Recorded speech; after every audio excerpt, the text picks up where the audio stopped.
Hello, my name is Nicholas Fenner, and I'm here today to talk about the origins of my name and two notable people I was named after. So, the earliest mentions of my name go back to the time of the Second Peloponnesian War, with Sparta versus Athens. So basically, Sparta was struggling during the war, and they sent a few delegates over to Persia to ask the current Persian king for help. And one of those delegates happened to be named Nicholas. And basically, that's the earliest mention of my name. So anyway, the first notable person was Saint Nicholas, better known as Santa Claus. So he was a very giving person who was alive during the time where the Romans were in charge of Greece and stuff, and basically were making a lot of people either renounce Christianity or face execution. So he was very, very, very religious. So, and a giving person, by the way. So he ended up being going to jail, and basically he was in there for a few years. Luckily, before he ended up being executed. And the king ended up passing a law. The current king at the time ended up passing a law that basically was like, oh, okay, Christians can be Christians now, and he ended up being let out of jail and practiced Christianity until he died. And from 1200 to 1500, he was used as a since he was a patron saint of children, he was used as a sort of person that went around and gave gifts to children. But in 1500, due to the Protestant Reformation, a lot of Christian saints ended up falling out of favor. So he was basically replaced with Santa Claus.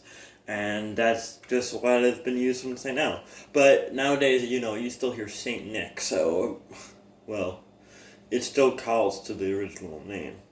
And secondly, there's Tsar Nicholas II, otherwise known as the last emperor of Russia.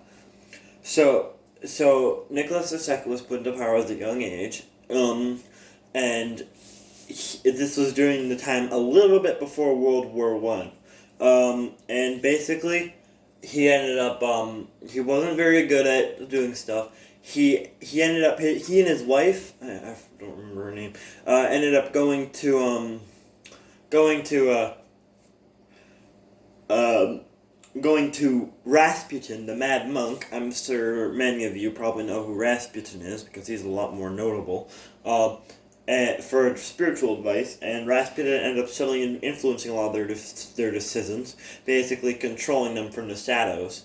And so, at some point during this, right around the time of World War One, he ended up taking over the position of emperor from his father's uncle, who was the emperor at the time.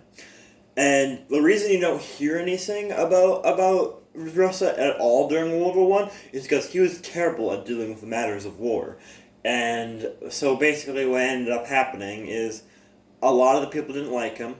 There was another governing party in charge at the time, not the local government, but someone who's basically in charge of Russia from afar, like from a different country.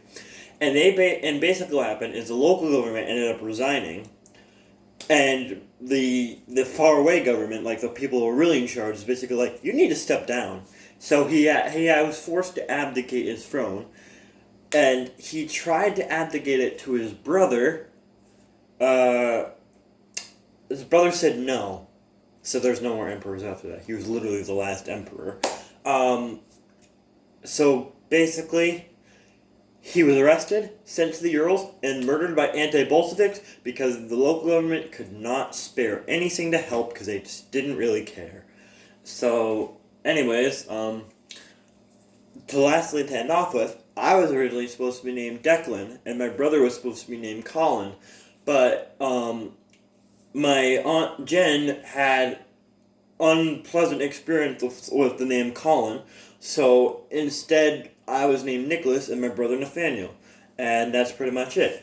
I bet even you probably have an interesting story behind your name. Everyone like has notable people named that share the name from the past because I mean, given the chances, it's been like so many years now since humanity started that there has to be someone notable.